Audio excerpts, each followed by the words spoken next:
The world lost a great man. More than a football player but a legend, Pele joined Heaven FC to hopefully play alongside Maradona. As he's leaving behind an unmatchable legacy, let's remember the 4 reasons why Pele was the undisputed king of the beautiful game.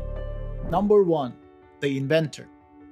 The game we love is filled with impressive tricks, and we often refer to these moves with some of the game's superstars, like Cristiano Ronaldo's killer flick, the Cruyff turn, or Iniesta's unstoppable two-touch dribble. You can even add Rabona or Sombrero to that list, but the thing is, if there's something you saw and liked done within the limits of a football pitch, chances are high that it was Pele who did it before it was cool. He may be remembered mostly for his unbelievable goal-scoring tally today, but Pele was equally impressive just when he was being himself on the pitch, demonstrating his God-given talent in every single move he made. The Brazilian was the OG inventor. What he did was not doing every single move in the book, it was rather writing the book itself. Number 2. The 3-time world champion. 2 things come to mind whenever Pele's name is uttered. The first one is goals, since he had his name written over 1,281 of those. And the second is the World Cup, since he's still the only player to have won the biggest prize in football 3 times. Making his debut for the Seleção when he was only 16 years old, Pele was featured in 4 World Cups throughout his illustrious career, winning the ultimate prize in gold in 1958, 1962, and 1970. His first time around, back when he was still a teenager, he became the youngest player to score, assist, and pull off a hat-trick in a World Cup, before winning the tournament itself by scoring a brace in the final. As if that wasn't enough, he went ahead and did it 2 more times. Number 3. The treasure.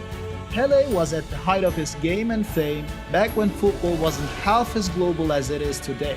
In an era where international transfers practically didn't exist, and Pele himself was forced to stay in the country as he was declared a national treasure by the Brazilian government, anyone who was even remotely interested in the game knew who he was. Even if he never joined a European side, no one even thought about questioning the greatness of Pele.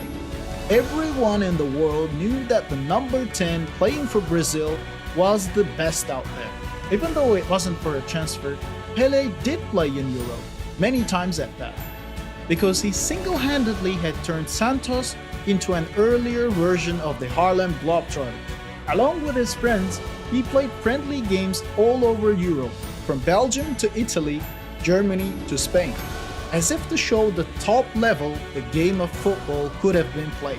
Number 4. The icon. The numbers speak for themselves alright, but what Pele did in his career was beyond what any stat could possibly tell. He was the first ever superstar of the game. Heck, he was even responsible for introducing a whole continent to the game thanks to his move to the United States. And he had reached that point without the marketing machinery that's going hand in hand with the game today. No mass communication, no social media, no brand partnerships, no nothing. Just pure footballing goodness. Not only that, but he had done so by coming from the streets, changing the very definition of an athlete and becoming the ambassador of sport and hope for generations to come. As the world says goodbye to the legend, we at Oh My Goal once again acknowledge the OG GOAT and extend our most sincere condolences to his family, friends, and the entire footballing world. If you want to take a deep dive into how the legend played the game, check out this video. As always, thanks for watching.